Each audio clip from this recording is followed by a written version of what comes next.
Hello, TCI family, Jonathan's Refuge, and all of our followers and supporters from around the globe. Hello, peace be unto you. I pray that today we come to you and bring you good news, good tidings, and joy. We love you very much. As you know, I try not to dally too often and get straight to our message, so we will do that today. But I would like to make a small announcement before we do. So this last week, we took possession of a new property, and that property is another Jonathan's Refuge, which is our men's home division. But this one is now our women's home. So we now have two Jonathan's Refuge, one for men and one for women. And we're very excited about this expansion in our organization.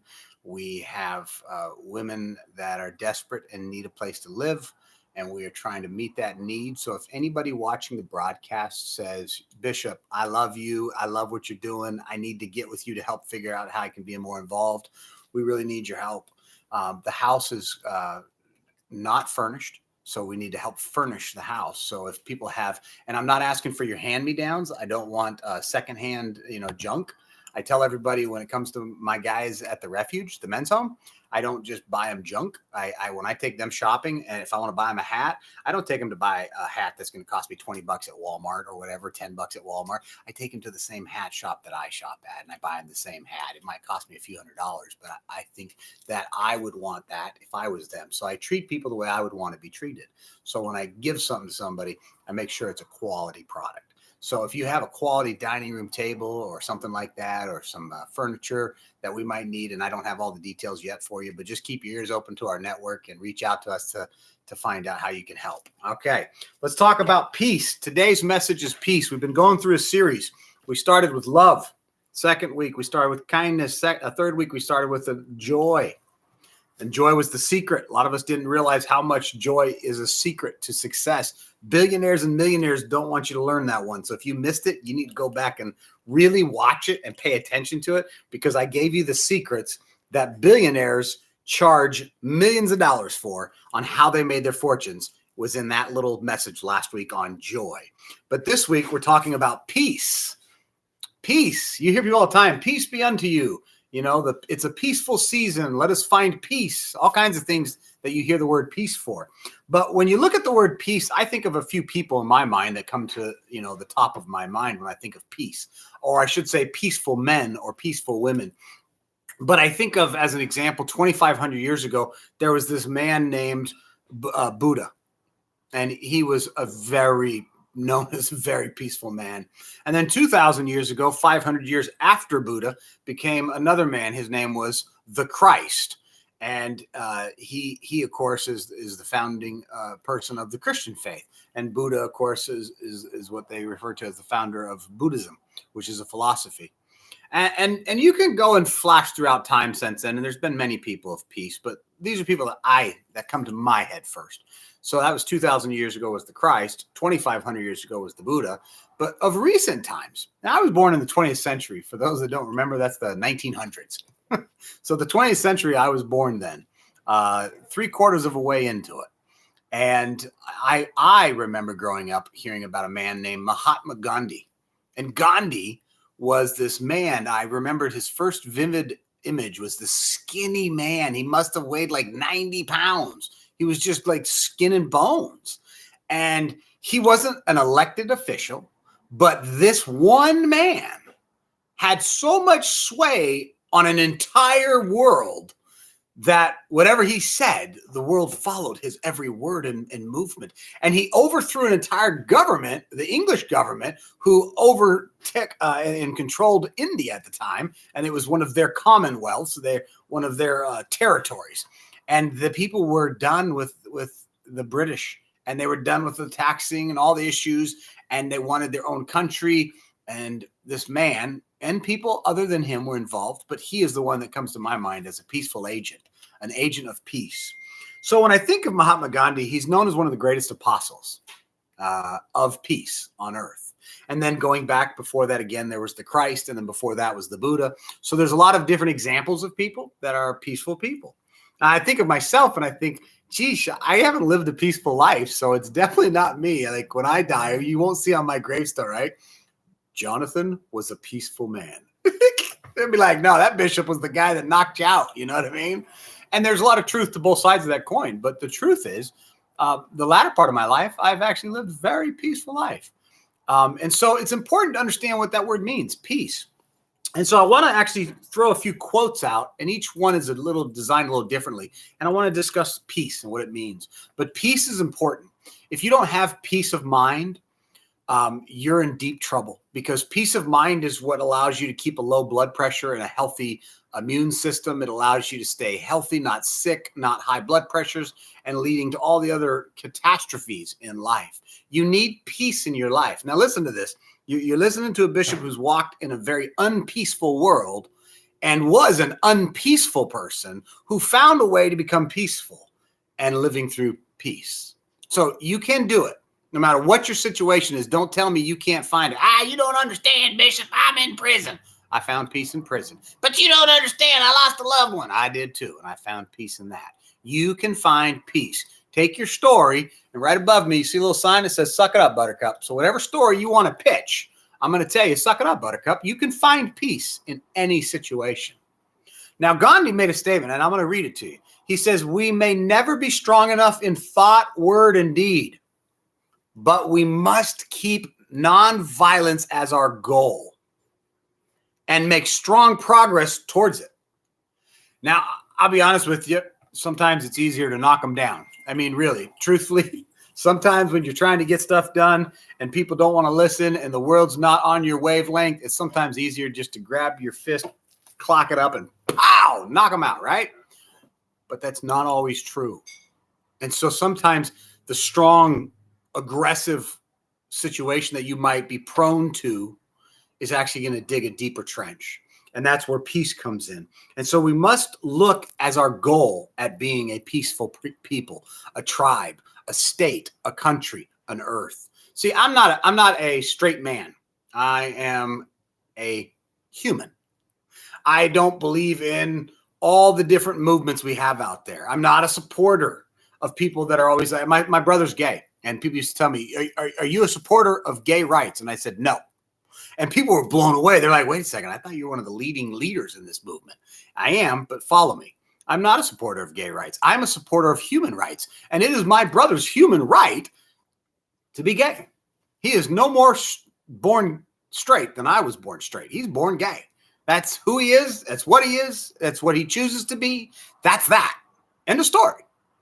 But it's a human right. He has a human right. So I'm not one to start divvying up all these different titles and names to every single person that we are out there. We are humans. That is our species.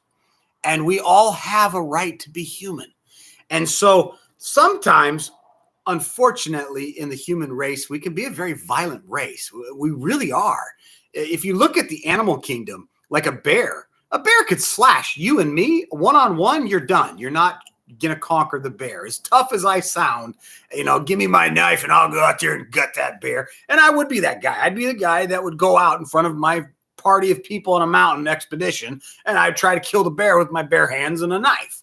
Well, I just know that I'm going to be the one that loses, but I'm still going to go. So no matter how violent I think I could be, I'm not going to win that bear. The odds are stacked against me. The bear is above me on that food chain, but we humans have something the bear doesn't have, and that is this intelligence in another way. And that intelligence in a different way allows you and me to realize we can create objects like a gun and bullets, and then we can just shoot that bear from a distance. So we don't have to get all violent with them. So there's a lot of ways to look, but at the end of the day, the human tends to be a violent person, some would think. But at the same time, I can flip that coin and show you how the human is actually a very peaceful person, because I see it every day. So I am not one to put labels. So I'm not going to say that the human race is violent, even though sometimes we are. But I'm also not going to say we're peaceful. I think there's a good even balance there. There is a chaos in this universe. So let's continue and look at what Gandhi says. Now, Gandhi talked about we must make strong progress to peace. And we must find a way to resolve our issues. When I talk to people about gay rights or inclusionism, because raised as a Christian pastor, let me tell you something. When I speak about inclusionism, I am considered the devil, I am considered a heretic and I should be burned at the stakes and I should be burned alive and tortured. And then after that, my soul is going to be put into some place called hell, which doesn't even exist. And it's going to be tortured for eternity. Okay. And there's this whole evilness, and that's not peacefulness. And that's not God. That was actually the first test I learned as a young boy. What is God and what is not God? I can tell you right now, if you see a man on the street corner with a sign that says, "You gay men and women, you're burning in hell," that's not God. That's hatred. And hatred is got nothing to do with the great creator of all of this beauty. Okay? So when you want to start with peace, let me give you an example. Gandhi said, if you want real peace in the world, start with children. Now, my wife and us, our son, our oldest son, John, and his wife, Sarah. John is a bishop with the Church of Inclusion. And what's interesting is John and Sarah have two daughters, my granddaughters, Elena and Melanie Rose. Hey, POTUS, princess, I love you girls. And John and Sarah, each year, the kids come to the grandparents' house. So they have couple sets of grandparents, and they go to one set's house for a week, and then this other part of the summer they come over to ours for the week, and we have our little grandchildren time, and it's priceless. Well, one of the interesting things was that day was my granddaughter actually said, I heard her say she was talking to me and her grandmother, Grand Cece we call her, and she said to Boompa and Grand Cece, I'm not allowed to say the H word. Or no, she says there's a word I'm not allowed to say, but I can spell it.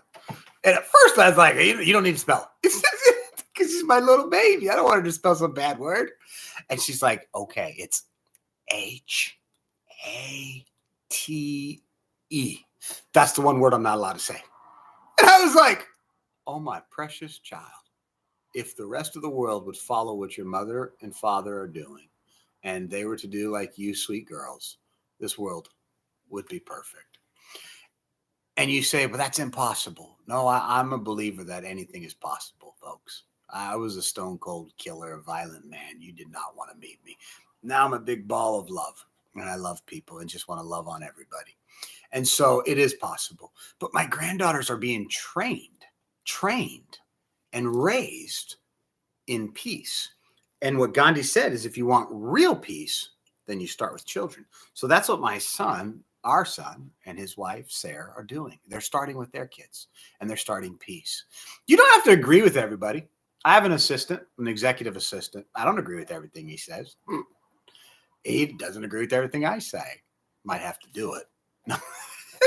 But we don't agree, and that's okay. It's okay to disagree. My Democrat friends and my Republican friends, and I'm an independent in the middle, but my Democrat and Republican friends, they're not going to agree and they're always going to disagree on some things and agree on others, but that's okay. There's nothing wrong with that. The actual disagreements is healthy. See, my boards, when I put a board members together and I elect a board member and I say, I want this person to sit on my board, I'll find an opposite opposing. So I want a Republican, very conservative, and then I want a liberal Democrat. And you find some of your best work in there. Look at Abraham Lincoln. When he won the presidency, who did he elect as his board, right? Because you have to put together as a president what they call the cabinet, and that is all of your secretaries, Secretary of State, Secretary of Defense, Secretary of this, Secretary of the Navy, all these different secretaries who help run the country for the president. He chose his opponents. In other words, he picked the guys who straight up said that he wasn't worth a grain of salt. How's that possible? And he was asked, and he said it was real simple. I picked the best people, and they were the next best person next to me. So could you do that? Could you put a Democrat on your board? Are you that brave of a person? Could you put an opposition into your advisory mentors? That's something you should think of, because children can change the world. But so can you and I. And so let's start with our children. But that started with our son, John, and his wife, Sarah, making that choice. To teach children the word hate and hatred is a bad thing, and you just should never do it. And so I find that to be such a peaceful thing. Now, what else did we hear? Let's look at what Gandhi said, and I like this one. Whenever you are confronted with an opponent, conquer him or her with love. That's not always easy for me. I ain't gonna lie to you. In the beginning part of my life, I lived and died by the sword. Okay, you see swords behind me. I've got a samurai sword right here that was the 56th one made in Japan after World War II. I mean, I've got swords all over my house, and here's a 400-year-old sword. This is an executioner sword, my Chris, and this thing here is 400 years old, and it has executed people. It has stained its blade with blood. And so I lived by the sword. Now, unfortunately, if you live by the sword, you also die by it. Now, does that mean I'm going to die by it? I hope not. I hope I've spent the last few decades putting enough peace and love out there that I have sown enough to overtake all that badness that I did. And that is something I strive for every day. And so as I think of what he said there, so when I confront an opponent, who's my opponent? It might be your employer. It could be a coworker. Your coworker's causing you problems. Your housemate, your roommate causing you problems. Kill them with kindness. Kill them with love. Kill them with peace. You see, here's what's interesting. There's a scripture in the Bible, and it's an old scripture. It says to love on someone is to like put heaping coals on their head. So if you really want to get them, not that you should do it to do this, but if you really want to get them, love on your enemy because they will piss them off. They're like, I don't understand this. Why is he being nice to me? I'm mean to him. We're enemies. Be nice to him. It'll even make them more angry and more upset. But don't do it for that purpose. Do it because you sincerely in your heart want peace. And that's so important. And that leads me to the ending statement as I wrap this up. In the Bible, we talked about the Christ, right? Jesus was a man. And then at age 30, he became known as the Christ, which means the anointed one. So he transitioned from being just a human to the anointed one. That's a whole message in itself. But when the Christ took over his ministry at 30 until 33, he was an agent of peace and one of the greatest. Okay. But here's what's interesting. Corinthians 14:33, it says, for God is not a God of disorder, but of peace. And then it says in the second part, as in the congregation of the Lord's people. So what that's saying is, in other words, in the world, God is not a God of disorder. The universe is not chaos. You might look at the universe and say, this is chaos. There's the earth is spinning around every day, and it's got an axis and it rotates on an annual basis. And then as that's all going on, as it's spinning daily and rotating, we go around the sun every year. We do that. We go around that sun once every 365, days. And then while that's going on, we got this huge dance in our universe. And that's just here in this little universe. And you got the galaxy, the Milky Way, and we're in there. And that whole thing is swirling and moving, right? And you got yourself 100 million planets in that little galaxy. And then on top of that, that's just one galaxy in the universe of 100 million galaxies, which have 100 billion galaxies with 100 billion planets in 100 times 100 billion galaxies. It's mind-blowing. And somewhere way out there, there's this belt of meteorites, and it's doing this circle dance where it goes around, and every once in a while, a rock gets hit by hitting another rock, and it boom, shoots one out. And about, 30 million years ago, that one flew down and hit the earth down in the Yucatan Peninsula off of Mexico out there in the Cabo area, and the dinosaurs were extinct. Chaos, right? It's all chaos. Not really. There's actually a very, very beautiful order to it. It's just like our earth. We have an order to the earth. We have a springtime, and that's where things blossom and bloom and grow. And then we have a fall time, or a summertime, a summertime where we are seeing the fruit of the spring, and you're eating fruits from the trees and things like that. And then you have the fall season where everything's starting to die. And now it's a dying season. And then you have the winter where everything's dead and it's cold. And the earth has rotated again in its axis. And now some of you got snow in the winter, while others, that's your summer. And so there's this beautiful chaotic dance that actually is nothing but peace. So it might seem like chaos because I know people come into my business world, and when you walk with me for just one day, you're like, dude, you like thrive in chaos. I don't. I've realized and learned from my mentors that chaos is actually a system of peace, if you know how to look for what it means. And so I like that scripture as we end it. For God is not a God of disorder, but of peace. If what you're doing, here's the litmus test for you. If you're in a situation with a relationship and it's not peaceful, it's chaos and it's horrifying, that's probably a sign it's not God. That's not the universe saying you're in the right place. If you're living with friends and family and it's chaos and it's just chaos and disorder and it's probably not the right place for you. That's how I've lived in 50, almost 48 years, to be exact, that I've lived. I've learned that when there's chaos, that's actually man screwing things up. That's us trying to shove things in where they shouldn't go. We're trying to take a circle and put it in a square, or vice versa, a square in a circle, and it doesn't work. And so then chaos is created. You know, when you're up on a mountain and you got your rope going through a metal carabiner, that's very good. But if you take two carabiners and connect them, that can create this heat friction, and that's not good. And that can create chaos. So that could get heat up, and a rope could get to it, and there's a lot of things that can go wrong. So it might seem like chaos on a mountain for me, but as long as that chaos is in an order, like the universe, it seems like it's chaos, but it's not actually. It's not chaos. It's an order, and it's an order of peace. Your life needs to be like that, folks. You need peace. You need to sleep better at night. That starts with your peace in your heart, your peace that passes all understanding. Listen to me. I went to prison many times for multiple things, and I did them all except for one. And I'll never forget when I was sitting in prison, I was actually at peace, and I was grateful that I was in prison because it was a way for me to pay forward for all the evil that I did in the past. I was able to use that time to sow that positive seed that I didn't do in my earlier days. So see, when I should have been spiteful and mad and angry about all that, I said, no, this is chaos and I'm in this horrible environment. And that's okay because I'm a man of peace now. And I'm going to continue to bring peace. And then look what happened. I started a business with $20 in my pocket. And now there's millions of dollars flying all around, and organizations and nonprofits and companies and churches. And I can't tell you the blessings that have come from peace. Now, for all my peace-loving hippies out there, my wife and all those that are into that, listen, peace doesn't mean that the violent don't take it. There's a scripture that says the violent take it by force. There's a good term there. There's a whole nother discussion on that.